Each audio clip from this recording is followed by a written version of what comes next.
Okay, and here we go for one of my next Maya tutorials, and this one is all about lighting. Okay, so I'm going to show you how to do lighting on Maya. Now, a word of warning, if you plan on exporting this into another software such as Unreal Engine, this lighting will not go across. It won't export as an FBX, and it won't be there when you open up your Unreal Engine. So this is purely if everything you're doing is within Maya, and it's a great way though of testing how the light will reflect off certain parts of your object. Lots of different types of lights we can use. So here I've got little volume lights inside the barrels, and they basically project a little white light. You can see I've chosen a white light and they're actually inside the barrel. Up here we have a spotlight, and that would behave very much you would expect a spotlight to behave. It goes outwards in a cone shape. And again, that one is in red. Over here we have our area light, which illuminates a specific area. Now it's not obvious what colour that is, but I've set it to pink. It doesn't look pink here, but later on it will actually show up that way. And here I have a directional light. Now what that means is that there is a light coming from underneath the scene upwards, and it's hitting the bottom of this object. It's very important when dealing with this one to realise that this isn't the starting point of the light, it just shows the direction of the light, and its actual starting point is basically off into infinity, and it just heads upwards. So how do we use these individual lights? So it's really very simple to add a light, and I'm going to delete some of these now so I can show you how I do it.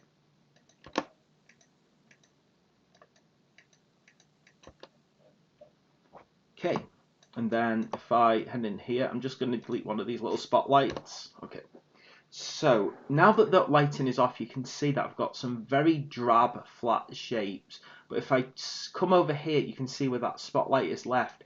It does create a lighting effect inside. I won't go into why it looks so drab and flat at the moment, and that's partly because we're not in the real rendering engine yet. We're just using the standard modeling editor.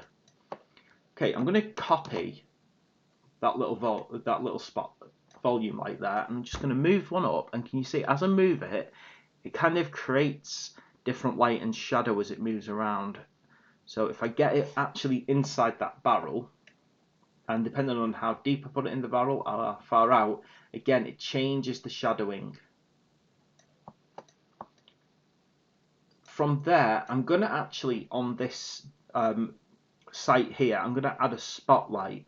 Now again, looks what happens first though if I create a directional light for this. If I were to actually rotate this now, all the way around,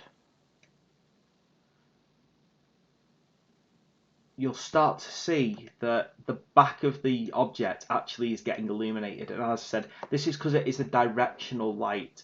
It's not that this is not the source of the light, it is just a universal direction that light is coming from.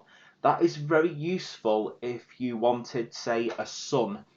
Although the sun is a ball in the sky that kind of goes down as a massive spotlight, that light is so intense in a small area that it's basically coming from one direction and spreading the same colour everywhere.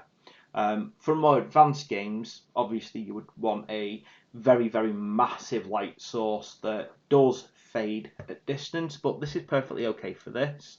Again, I'm not going to have this coming from behind. I want it coming from above to suggest we've got some kind of sunlight hitting the object. Now, onto my site. I'm going to use a spotlight for this, not a directional light. Spin it around.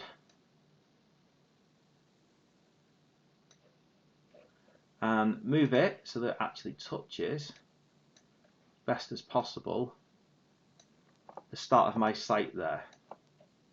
Now I could pull this back in a bit to make it look like it's definitely coming out of here. We can play around with all of the dimensions of it. We can tighten up this quite a bit using the attributes. So if I have it selected in particular, and it'll tell me all the things I can do with the default light settings and the spotlight shapes. I want, because this is a sight, I'm going to make it red. So I want it to be a red sight line. And you can see here we just got a slight glow on the barrel. I'm going to increase the intensity so it looks a lot deeper, and then you can start to see that it does also sort of shine a light down here as well. So you can see that this barrel here is not as thick as this point here on the barrel underneath, and it's hitting it and it's actually illuminating it at the front. Again, we can obviously change our cone angles if we wanted to. Since this is going to be the sight of a weapon, you would expect it to be quite tight. You can also change other types of angle if you want to. And as you can see, it's kind of moving it around, making it go up or down. I'm actually going to just set that to 0 again. You've even got drop off. Now your drop off is how soon that light stops hitting effectively. And so far we've got this kind of nice little light. What I'm going to do, just slightly, is I'm going to widen that cone because I do want it to kind of hit the barrel and illuminate it. There we go. So it's hitting the actual main shaft here and the one underneath on its widest part. So now I've got some nice little lighting. I'm going to put myself on an area light as well. And I'm just going to put this one here, and I'm going to give this a colour that's easy to see.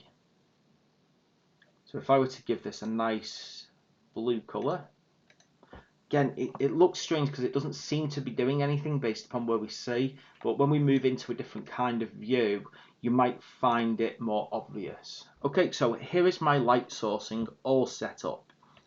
What I'm going to do next is, it still doesn't look right. It's not how you would expect light to behave, and that's because, again, we're just in the standard modeling editor.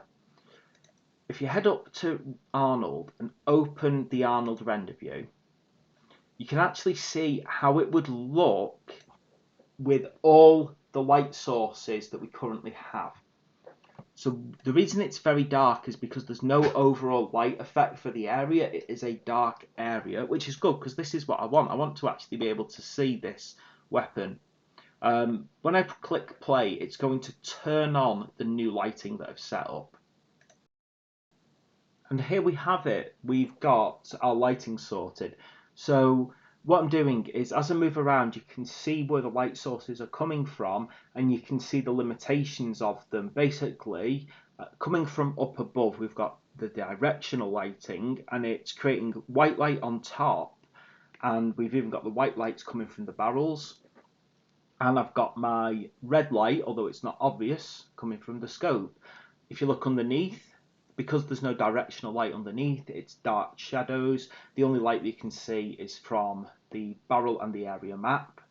The area light is very, very narrow. It's very, very thin. I think that's really useful for things like screens and obviously particularly futuristic holographic or alien displays. And that's really all there is to this. It's a very, very useful skill, there's no doubt about it. Just remember though, unfortunately, this will not map across to other software like Unreal Engine. I'll go through that in a different tutorial.